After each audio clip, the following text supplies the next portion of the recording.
Hi, folks. Welcome. I'm DigBoston Executive Editor Jason Pramas, and today I'm talking to Marjorie Kaye, Director of Galatea Fine Art, for my Better Boston Arts interview series, asking experts how the Boston art scene can rebuild after the coronavirus pandemic. So without further ado, let me bring Marjorie on here, and here we are. Welcome, Marjorie, to Better Boston Arts. Thank you. Hello. Hello, everybody. so, so we can pretty much get right into it. Let's start off with asking you about you. So, who are you, Marjorie Kaye, and like, what do you do, like, as an artist, as a gallerist? Like, what's your deal? Yeah. Yeah. I'm a painter and I'm also a sculptor, and my work is very detailed. Here's one in progress, actually. Oh, cool. Yeah. Very nice. Uh, I've recently moved up north to Essex Oh, sweet. and am steeped in nature, and I think it's really beginning to come out in the work. So, um, Yeah. constantly amazed at what I find up here and how it relates to my work, and it's just I needed to be up here. Right. I have the best of worlds. I can be in the city when I want and when I need to be, and then in the silence. You know, Right. I've seen Right. coyotes, I've seen foxes, bats. There are chickens here. I mean, this is Clams, like they got everything in Essex. clams. I, we went several times a year. I grew up north Put of them Boston on. mostly. And when you're not in Essex, obviously it's a pandemic, but you run a gallery in That's right. SOA. Galatea Fine Art. And as you can imagine, we were down because of the pandemic, and that wasn't enough from the universe. We also had this major water main break. Really? Yeah, down in SoA. I don't know. The South End had a huge water main break. Any Oh, business that was on Harrison Ave, on right. Thayer Street, where the galleries are, that was like in the basement, and there are quite a few businesses down there got flooded out. Wow. Galatea was no exception, and I don't know, maybe 4 feet of water. I mean, it And it's a was basement gallery still, right? yes, Oh yes. man. So 4 feet of water came rushing in. There was the business, one of the other businesses in the other building. The woman was in there. She's a designer. She was in there. She got stuck in there and had to call the fire department, and they got her out. But Wow. then you're in there doing your work, and all of a sudden the water's rising, just like in a movie. Yeah, it's a couple decades early for that in that area of town. so, but that's really awful. Yeah. I didn't know. And folks probably don't know, but I was a member of Galatea Fine Art for a couple of Yeah. years, a few years ago. So I'm Huh. quite familiar with the space, and I've presented work in the space. So this I is remember awful. your show with Shay. Yeah, It was so great. Shay It was was the a great, first person I interviewed for this series. Yeah, we're still very close. Yeah, right, and right. he's still brilliant. So yeah. Yes, he is. Yeah. So like that's horrible. So has that been cleaned up at all, or what's going on? And a lot of us in Galatea had to make choices. Like, what are we going to do? We had three choices to make. Either we would become only online until the dust settled, or we could start looking for another place and be online until we found another gallery space. But this is SOA. Where else are you going to go? Are you going to get, well, usually the type of traffic that SOA gets. So the third decision was to go back in when we could, when, they had to rebuild. They had to rebuild the entire gallery, basically. They Wow. ripped out walls. We still, it took me forever to get like internet in there, and it's just, it's been a trip. Wow. So, we lost some work. It was That's right. There was some the storage there. heroes of Galatea Fine Art. All right, during the worst part of the pandemic, this was back in April, I think. Yeah, there were a handful of heroes that actually went into the gallery space after it had flooded and took out all the work, all the furniture, everything, and categorized it. And these were really like brave people, and put their mask on, went right in. I was up here without, and I didn't have a car at the time, so I was Oh, wow. exempt from. Yeah, right. I Right. felt off because all these people were going in there. Like 5 people did all the work. I hope there's some younger Uh, artists now because the crew was fairly old, like when I was a member, and I was one of the younger ones in my late 40s at the time, right? So, right, right. Oh no, we're because we're we're still, we're still mature, mature. Well, mature. I guess Yeah. people were willing to take risks for their art. I guess that's a beautiful thing. But I'm Well, glad of it. that's it. That's it. That people knew what they had to do, and they went and did it. It was, Right. phenomenal. So then we had this choice to make, and of course, we were pared down to maybe 2/3 tops of what we had. Not even, because many people didn't want to take the risk of going back into the gallery, not knowing what was going to happen, Right. still flood zone, et cetera, et cetera. But we're making it work. Good. We are making it work. And why Yeah. don't you explain to folks, I mean, who may not know, like what a cooperative gallery is and how it works? Because that would it will explain why you still exist. I think, Yeah, exactly. As a cooperative gallery, each one of us, we artists, contribute dues. We have a system. I'm not going to call it a hierarchy. I don't like that word, but it's more like, depending on whether you're a full member, an affiliate, or an associate. An affiliate has a solo smaller space than a full member. And then we have associates that are part of group shows. And then we also have the Elliott School who present, come right. in and do their presentation twice a year. So it's a fairly, it works really well. We each contribute to the health and well-being of the gallery in the form of dues and committee work and sitting. And also for people who, can't make it in to do that work, we have another level in which you can pay a little bit more and be a remote member. Right now, that's an option that a lot of people are taking for Sure. obvious, but we're making it. It's happening Yeah. because when you're a cooperative, that's exactly what you do. You cooperate. So, Yeah. um, we've got power from many different individuals to bring it forward. And Just how long has the gallery been? When did it start? How many years ago? um, well, it was 2009, November 2009. Oh, And I decided that I wanted to do this because I loved SOA and I wanted to show there and I wanted to bring people with me down there. And so I it was in the middle of a recession, and when do artists even know the I difference, was gonna right? say, yeah. So so we opened, and I ran it and owned it for 8 years. And like any child, it grew and grew and grew until Mama couldn't run the whole thing by herself. Really, I had some help, but we needed a different structure, so it became a not-for-profit, and we have a Oh, board okay. of directors now. And I took a year um, sabbatical and then came back as its director. So Cool.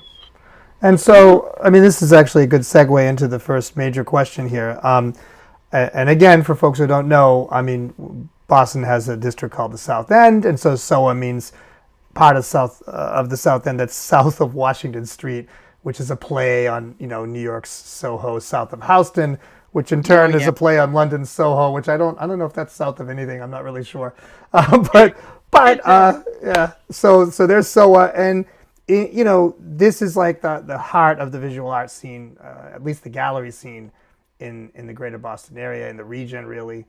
So kind of the first thing I'm asking people in this series is, and you answered this in text for the print edition of our newspaper and the digital edition. But um, what were the problems that like a gallery like Galatea and sort of the scene in general was facing before the pandemic? I mean, it's not like everything was easy, as you're already, sort of implying, right? It's like, um, what Never was is. going on?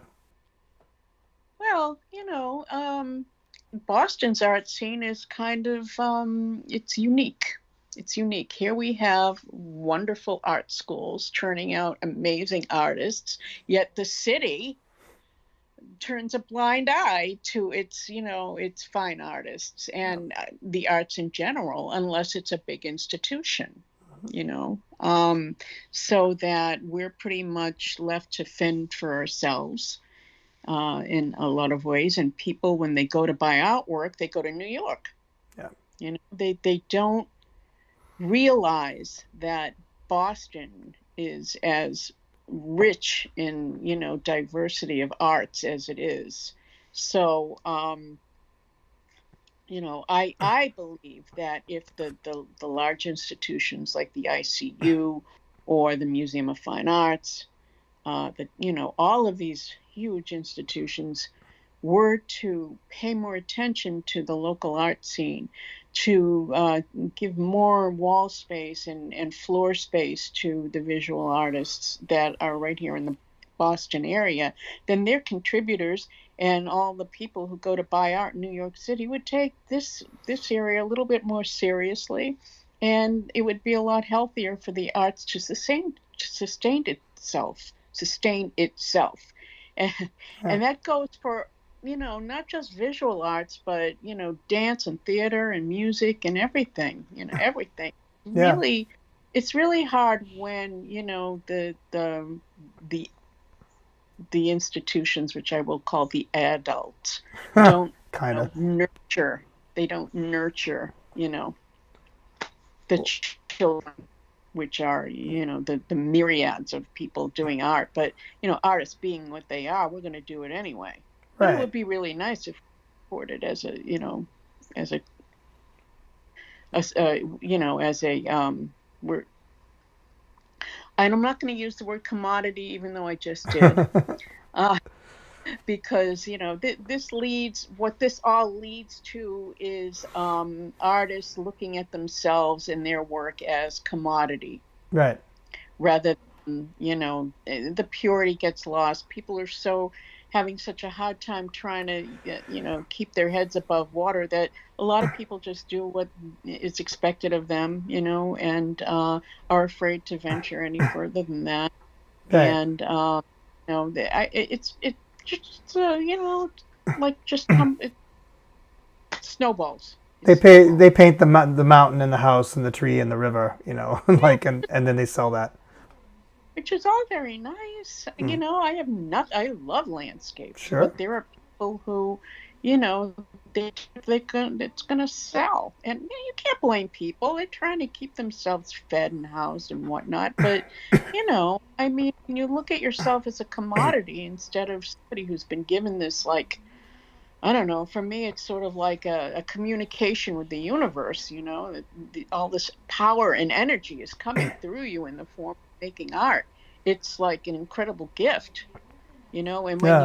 you stop seeing it as this universal energy that a miracle, the miracle that we all are, Hmm. and you see yourself only in terms of dollars and cents, it's not your fault. I mean, it's been set up that way. Well, It's been right. set up. I mean, is that why the major arts institutions don't feel like they need to do anything? I mean, it's kind of this is the way it's been.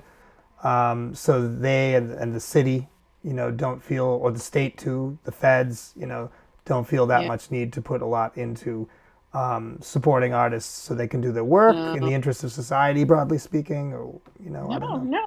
I think that it's, that no, they don't feed and nourish people because they're trying to attract the big names, which attracts the donors, which attracts more money. And like they'll bring in an international person before anybody else. I Sure. mean, I understand that, and we all need to be exposed to everything, and it's a wonderful thing. Yeah. There's nothing wrong with that. But when you're doing it at the expense of the incredible array of talented people under your own nose, Yeah. it doesn't make for a very healthy art community. And, but like I said, the artists are going to make it anyway. We're going to do it anyway. Yeah, and in And fairness, some of our people become international people, although that doesn't mean they necessarily make a bunch of money. yeah, But they, I yeah. two people that write for DigBoston, as arts writers are also artists, and both of them have had like Franklin Einspruch and then Heather Kaplow have both had international, sort of residencies and stuff like that in the last couple 3 years. Yeah. But that doesn't like make their career necessarily, just because they're in Berlin or something. Obviously it's important for their careers, but But it helps. well, sure. I mean, yeah. But I mean, that doesn't really make Boston, that kind of thing happening to some people doesn't make Boston into a more significant art scene in the international sense, I guess. And it doesn't support people's daily existence either, Right. necessarily. Right. Well, we still have that, that Puritan thing going on, See, apparently. that's an interesting point, which is Yeah. weird because there's not a lot of Puritans around anymore. I don't see anybody with funny hats, and oppressing Native. Well, people oppress Native Americans, but they're not necessarily Puritans anymore. But I hear you. No. Yeah, no. I mean, we certainly. I mean, I'm 53 now, so growing up in Boston and north of Boston, I certainly, and my family's Greek, but I mean, we saw the whole Puritan thing, still in operation. I mean, we had the blue laws that had lasted for hundreds of years from the time of the Puritans, where you couldn't buy liquor on a Sunday. Oh my Mm-hmm. goodness, how did we survive that? Buying liquor on Saturday and then having to not drink all of it. Like, it's maybe not the best example, but I mean, it is true. Although, there have been famous white Anglo-Saxon Protestant patrons of the arts here in Boston. Isabella Stewart Gardner springs to mind, right? So, Yeah, there you go. for example. But yeah, no, it's hard, and I mean, I am asking people, obviously. I mean, what I'm getting to now, and we might as well just get right into it, is I mean, okay, the pandemic's made everything worse. I mean, and you've already started talking about that. Like, you literally had like a biblical flood at Galatea, so that's a drag, although perhaps an opportunity as well, in some sense. But now, okay, we're gonna be in this pandemic another year, maybe a year and a half, depends on who you're listening to. And obviously, a lot has changed. Like, I'm not exactly, ready to start running around without a mask indoors just because the all clears sounded. This is messing with our heads, right? What do you? I mean, how do you think the pandemic and the sort of cries for public support for a lot of things is going to help? Could help or should help? Like, what should change in the art scene? What should change in the major arts institutions, in city government, and so on and so forth? Like, this is kind of my core question, so we could improve stuff in the Boston Well, art scene. funny thing happened during the isolation part of this pandemic experience. And I think a lot of us, I was on furlough for part of it. And I think a lot of people were, sequestered at home. Yeah, Some people couldn't get to their studios, so they improvised with what they had. Um, yeah. and people, nobody knew that people's exhibitions were canceled. Excuse me. I had two that I had just hung, Wow. and that was it. Yeah. Nobody saw them really. Chunk. Yeah. Boom. So nobody had exhibitions that they could plan ahead for. So the art that we were doing was in and of itself. So it was coming from a very pure place. It was coming from a place in which it wasn't being done for any sale or exhibition or museum show or anything, which, of course, is tragic. But on the other hand, Mm. what happened to our work? I always said when all of this is over, there's going to be a huge renaissance because, it's like a pressure cooker. Everyone was just, doing their work. Some people couldn't work because they were so upset. And yet, when they get Yeah. back to work, when they get back to it, all of their experiences are going to be poured into what they do. And Yeah. it's going to make for a deeper and more meaningful art. Yeah. It's just you can't go through something like this without it affecting you in a very spiritual and intellectual way. You can't go through something like this without something happening to transform what you do. Yeah, I mean, Because it pushed me back to art. So oh I'd been god, heavily in journalism again for 5 years. Just I'll just say quickly. I don't think I've said this in this series yet, but I was a professor at Lesley University. I helped lead a union drive for the core faculty that didn't have a union in 2014, 2015, and we won the drive in the spring of 2015, and they got rid of me because you can ask, well, actually you can't because the leadership of Lesley has all changed. But in the middle of that, I felt like the art school that I got my MFA in over there, Art Institute of Boston, didn't defend me. There were opportunities for them to help me continue to have a job, stuff like that, and that absolutely didn't happen. And I sort of blamed art. I was like, fuck art, like I got to like oh walk away from that. yeah, No, I'm serious, and I knew I had to go back to journalism just because that's primarily what I taught. Just to because I like to do it and because I merged my publication, Open Media Boston, into this new nonprofit entity, Boston Institute for Nonprofit Journalism, and then we ended up acquiring DigBoston, which is a whole crazy story, a commercial weekly newspaper, and I am indeed arts editor, although that's not the title I use, because I do other stuff too, but I wasn't doing stuff. I mean, I was shooting. I'm a photographer. I was doing that, but like now, yeah, to get to the point, the pandemic did push me, and I'm just moving into a new space where I've got more space to work because I didn't have a studio for good. years. So like one reason I'm doing this series is also for me, you know, like in a sense this is a work. Yeah, But to get back to you, I mean, yeah, okay, I hear that. I hear that people are producing very raw and like intense and yeah, new different stuff because of this yeah, terrible collective experience that we're all going through, right. right? So then, but how are we going to fund them? Like Oh, where are they going to live, right? I mean, there you go. like I just had Adrena Warren on, a younger artist, who's I think from a essentially working class background, struggling, like who's going to support Adrena, right? And all the Adrenas. There's so I'll be interviewing other younger artists in the weeks to come, right?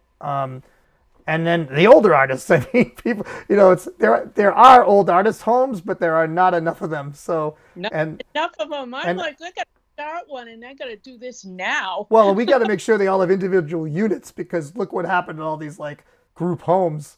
Like a ton of people died of coronavirus, of Oh COVID. boy. So we got to think about this now. But no, seriously, what are your thoughts on like I don't know, twisting the city's arm, twisting the major institutions' arm, finding the big donors and the small donors that are going to be like, this is important to humanity that we have an art scene, and it's also incumbent on the art scene to care about everybody else too.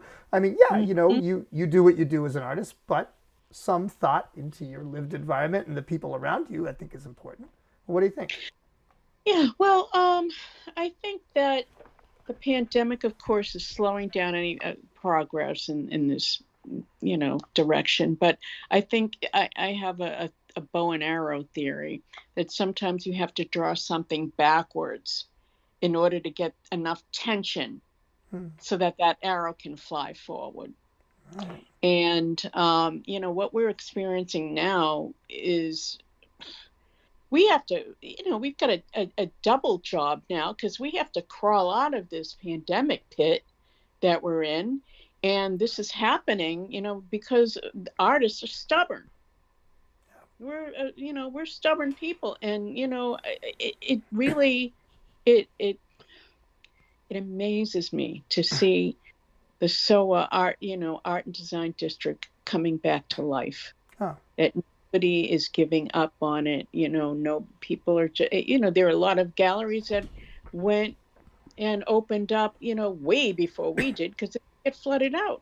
And they're doing pretty well. And they're even extending hours. And, I oh, mean, good. we're a stubborn lot. We're Right. a stubborn lot. But, I remember, looking for studios. If you don't know people that have access to buildings, finding a studio is like finding a needle in a haystack if you can even find the haystack, you know? That's right. Not enough studio space. There's not enough of any kind of. All right, we have the MCC grants, thank goodness, and I'm very happy that the city has that and the state has it. But there are all kind. If they would just set aside even 5% of the money that goes to the big institutions and set up some kind of fund for the local artists, it would make a huge difference. A fund. Yeah. Even, I mean, there's so much money. There's I so I much money. know. I mean, this is a very wealthy city. I've been living in Cambridge. Yeah. Now I'm moving to Somerville. And Cambridge is loaded. I can't even believe I managed to stay here, even in a basement apartment, for this long. But since we lost rent control, which a lot of us went through in '94, '95, and Somerville has wealthy people also, not as many, but Yeah. certainly there's money there. Tufts is there. But yeah, there's tons of money. And I mean, if we start talking about Boston proper, there's really a lot of money, and the burbs and all that. Yeah, no, I hear you. I mean, and I mean, do you think, I mean, okay, well, let's, Uh, sorry. Sorry, I interrupted you. No, I was just going to get to politics since we're talking Oh, essentially about yeah. I mean, politics. Like, hey, look, we have the, well, what do you, how's November looking to you? Like, because artists, are usually often some of the first people to step up against fascists. And I mean, I, okay, I have a political science background, and we could quibble about President on and Trump, on. but he's certainly fascist-ish, you know. Um, It so, and I mean, artists are already up there. word. What'd you say? Sorry. He gives definition to the word. Yeah. So I mean, Yeah. I mean, and I'm not in love with Biden, but I can understand why people would rather have him than Trump. So like, but okay, let's say we get Biden. Do you think that that's going to help? Right? Do you think the Democrats being in power Um, is going to help at I, all? you know, I would hope so. I would hope so. It would sure help. But like anything, I think, how do I explain this? My view is that when Biden gets elected, please, when, he's going to have to clean up a huge mess. Mm-hmm. He's going to have to clean up a huge mess in the form of, just undoing all the damage to the environment that has been done. It goes on and on. Name your sector, right? Like it's yeah. Yeah. Um, you know, we're on the brink of losing health care. Mm-hmm. I mean, all of these issues, unfortunately, what people don't realize is that during the pandemic, it was art and artists that kept everybody going, you know. And I hope that people don't forget that because, and I realize that people's health care is high up there, Yeah. but the arts are what defines us as humans, and it is. I surely hope that when Biden, gets elected, that after all the dust settles, that groups of artists, that we get together as a community and find ways to present our case that you were much better off during the pandemic than you might have been because of us. You know, and of course we have we've had to harness a whole different way of presenting, music, theater, art, everything has become digitalized, and Very difficult, yeah, at times to it, like. I it mean, that's go away. yeah. That's go away. But And you're saying it helps people get through these kind of situations. It helps them process it. The yeah. arts, I mean, in general. Oh yeah. Yeah, and I mean, it kept people who were isolated Yeah, from feeling as isolated as they might have. yeah, You yeah. know.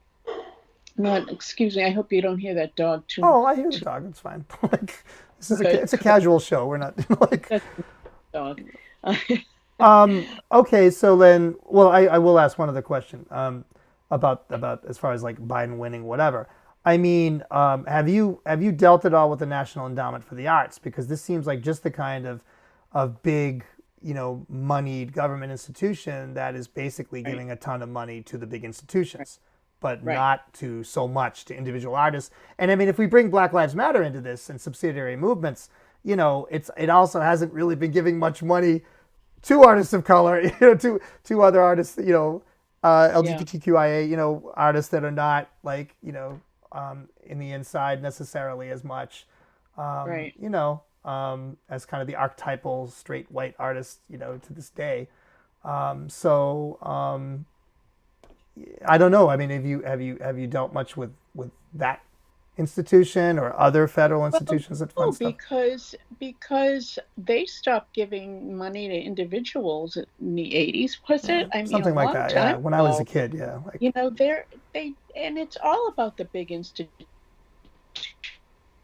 It's all and if somebody knows differently, they're more than welcome to let me know or let us well, know, that's why I'm because interviewing a lot but of people because I want to hear from people that maybe they know more. I don't know. So yeah, because I'm seeing, from where I stand, I don't even research opportunity through them, because there isn't any, unless you're a big institution, and which is, thank God somebody funds the institutions.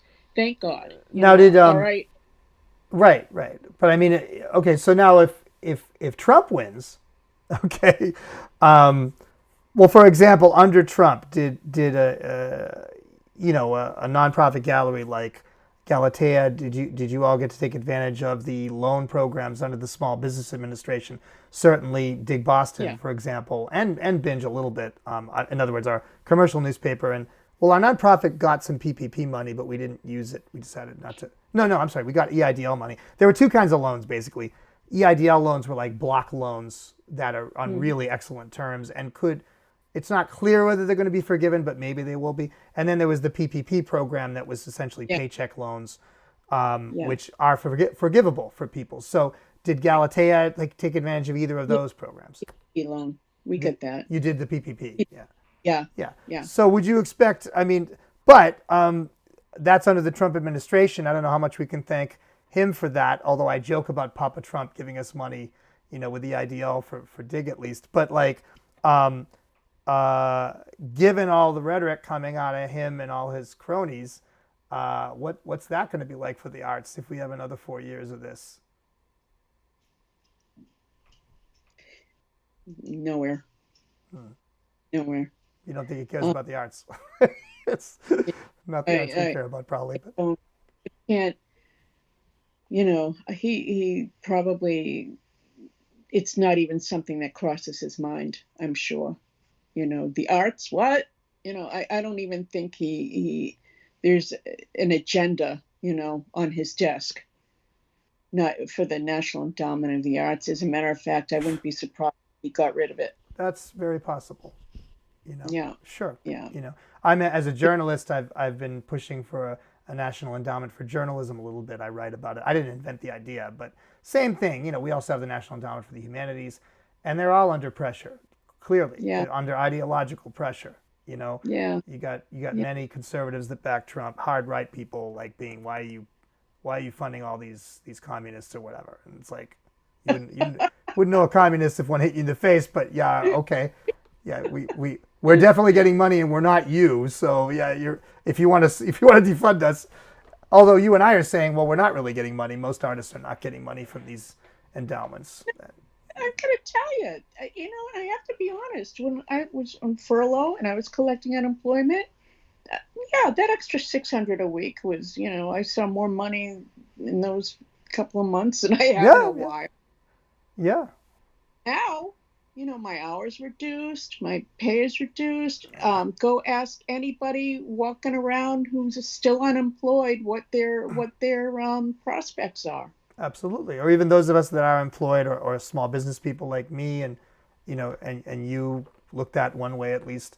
Um, we're not out of the woods. It's like Oh, it's I mean, we're facing a winter that's going to be another spike in cases and more stuff shutting down again and maybe the flu too. It's like I mean, this is not going to be yeah, good for our businesses and for like in the case of DigBoston, we rely on advertising. Well, how do you think that's been since most institutions that advertise with us are public facing, bars, yeah, restaurants, and yes, yeah, museums and uh, colleges yeah, and well, if they stop advertising like they did in March, you know, then it's not yeah. it's how are we going to survive, right? And for galleries, I mean, if you can't even let people in, at least one or two at a time on a Yeah, by reservation, what are you going to do? When right. it was already hard to sell stuff. Yeah. Well, you know what? We went in knowing that it was a possibility that this was going to break down again, but I don't think it will. I don't know. They're saying, oh, there'll be another surge because everybody's moving indoors, but at least here in Massachusetts, I think 99% of the people that I see when I take the train or the subway have their masks on. People are Oh, much more that's good to they're hear. That's huh? that's good to hear, man. Because even in Cambridge, where I am at the moment, there's a hard 20% or so, and I don't mean tourists. We can usually tell who the tourists are. I'm talking about people that live here, who just won't wear masks. And I mean, they do it when they have to inside a store or something, but they're not Yeah, doing it in the street when there's a yeah, lot of people around, just walking around, whatever. And yeah, there are also people that are, and these are like, it's educated people too. That's what's frustrating here in Cambridge. It's like yeah, you can't say like yeah, they don't know or that they're just hard right wingers that just believe it's all a fantasy. It isn't that. They're just entitled and don't care about anybody else. It's like it's whereas elsewhere in the state, my friends in the burbs, maybe not Essex, but certainly my colleagues, are south of the city and that I work with and they're saying like essentially nobody's wearing masks unless they absolutely have to, unless they're forced to. Yeah, yeah, and that's Massachusetts. This is not the worst state, but uh, right. we were the first to have an outbreak, pretty much along with Oregon, and it was a bad outbreak, and a lot of people died, like way more than should have died with a population our size. But yeah, since then we've kind of gotten things under control, and you I have to know, say, to some extent. here in Essex, I moved here right before the pandemic, and it was a whole different experience. Whole different experience because it's very, very, sparsely populated. Right. I walk the street without a mask and not put one on until I have to go into the, store or something. Because most people drive out there, so Right, from point right. to point. So I come into the city even now, even now to the city, it's a whole different world, a whole different world. Even just getting out of the car, get that mask on. Yeah, and I wish It, everybody did. I mean, it's obviously better, and obviously it's a much denser population. So I think people are yeah, well aware that they kind of have to. That even if you're outdoors, it's not automatic protection. yeah, But it could be yeah, better. And this is. I mean, I don't mean to digress into all this. I mean, we're drifting now a bit from finishing up the original discussion, which is and you've kind of made your points. That essentially institutions like the MFA, ICA, and others should think more about what they can do to help artists in the scene, get along, and so should the city. yeah. So should other parts of You government. know, Am I right? Is that what you're saying? yeah. I mean, there's got to be some kind of tagline for them that would, other than, oh, do the right thing for the artist. It's so important. It's like, yeah, yeah, yeah, yeah. Bring the money in. How is it? How can we approach them? And what is the point here that we would say, yeah, if you support the local arts, this is how it's going to benefit you because that's how people think. Yes. right? I Yes. mean, the only way that they would do it now is, is there some kind of grant? Can it go to the city, to the mayor's office? That they would give some kind of tax incentive or some kind of incentive if they help the local art scene. Because I don't know if they're going to do it just out of the goodness of their own heart or because it's the right thing to do Probably or not most of them, and I fun. think some taxes could be involved or some deal like you're talking about. Yeah.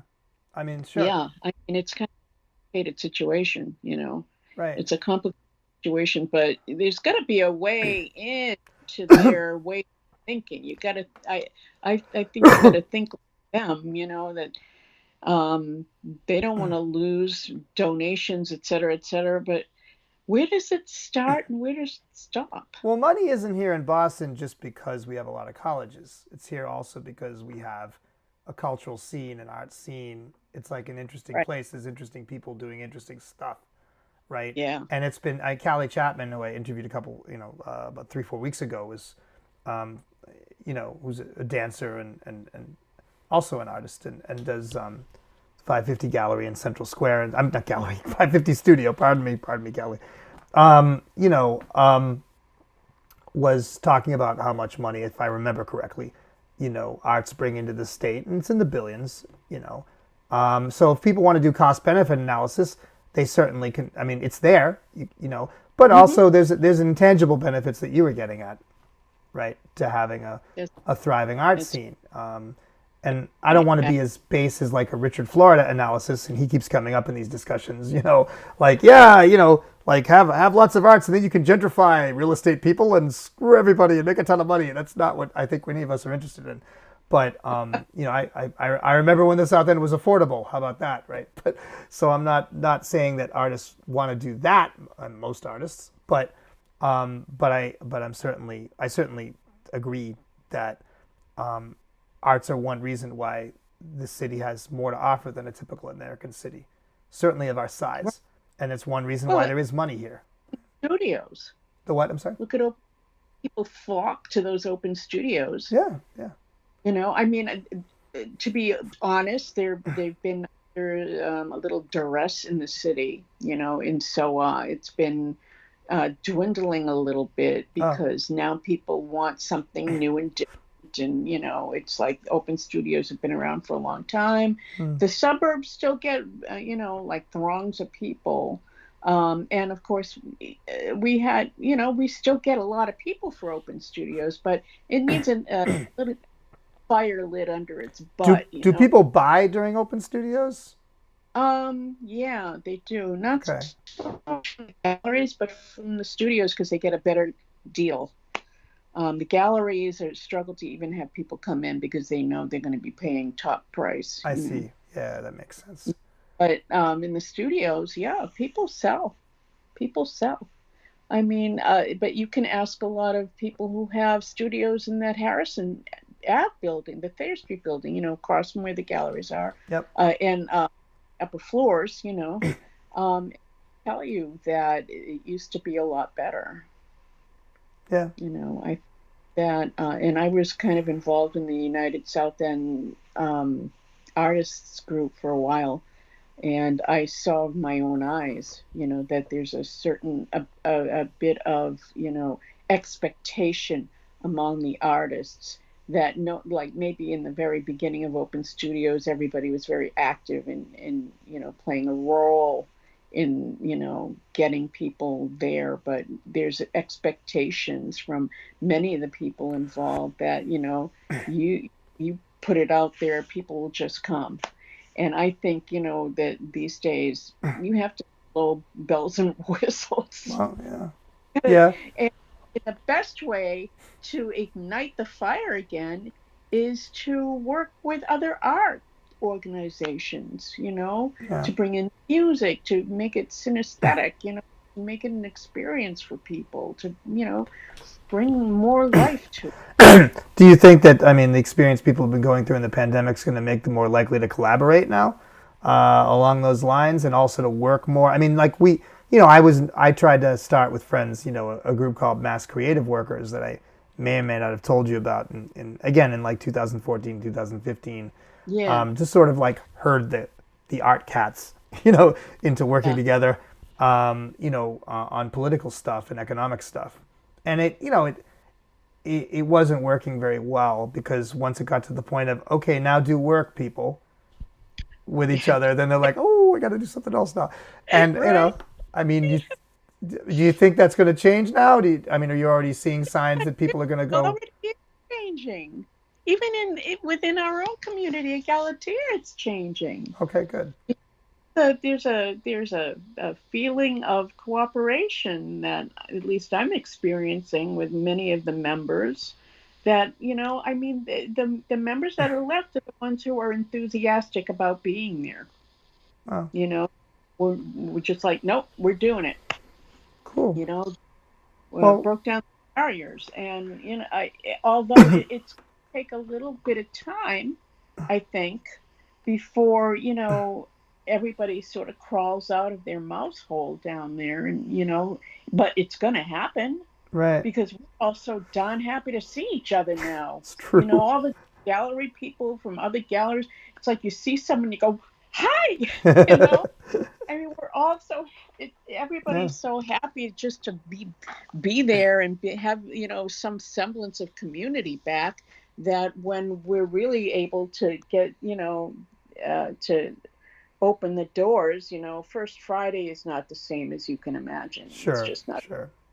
And when people came into the gallery, September was our first Friday Hmm. because of the flood. It took us that long to get back in there. Wow. People walk in the door, you're like, "Hi, you Yeah, came out! that wasn't Oh, always that's the reaction great!" before. That's Yeah, true. It's like, yeah. So in my estimation, as doors open more and more, and I think that they will, even if we have a surge, it'll still. We're still, we have to push forward, not by being stupid, of course, but I'm thinking that eventually, we'll open the doors, and when it gets back to normal, I don't know how many of us are going to take it for granted. I don't know if you even can take it for granted anymore. I don't know. But if people want to Yeah. get involved in Galatea, we might as well wrap up. I mean, how should they get a hold of you? Well, our membership is pretty full right now. Oh, okay. Yeah, I mean, we do have I That's think good. one opening. So, Fight it if out, viewers. If one of you wants to like try for that slot, go for it. But what's the website? I guess is what I'm asking. Yeah, go to the website, and under contact, there's information on how to apply to be a member. So we would love to see your work, and have you around, even if we can't take you in right now, have you for when we're looking again. So We'd it's just love. GalateaFineArt.com. Is that the website? Yeah, Yeah. it's So it's www.galateafineart.com. right. So check that out, folks. And any last words for our viewing audience? I'm really proud of our community, Boston's community, through all of the difficulties that we began with, and then through the pandemic, through, everything that has been a challenge for our community. Um, we just, the stubbornness and the exuberance of our work pushes us forward, and not just visual arts, all the arts, journalists Oh like well, yourself. we try. Yeah, It's like, I'm, I'm telling you, it's really important. It's really important. We're all trying to learn new, ways of communicating, yeah, and we have the best community. And cool. everybody should be real proud of themselves Well, for dealing with this pandemic with such grace. I agree. It's nice to end on a hopeful note. So, Marjorie Kaye of Galatea Fine Art, thanks so much for being with us today, or being with Thank me. I don't want to say us. You and me being together on Better Boston Arts. And I'll talk to you hopefully soon in real life. In a few months Yeah, or whatever. So, yeah, thanks a lot. Thanks, Marjorie. wonderful. Thank you so much. Bye, folks. And I'm gonna turn this off. Bye. Bye.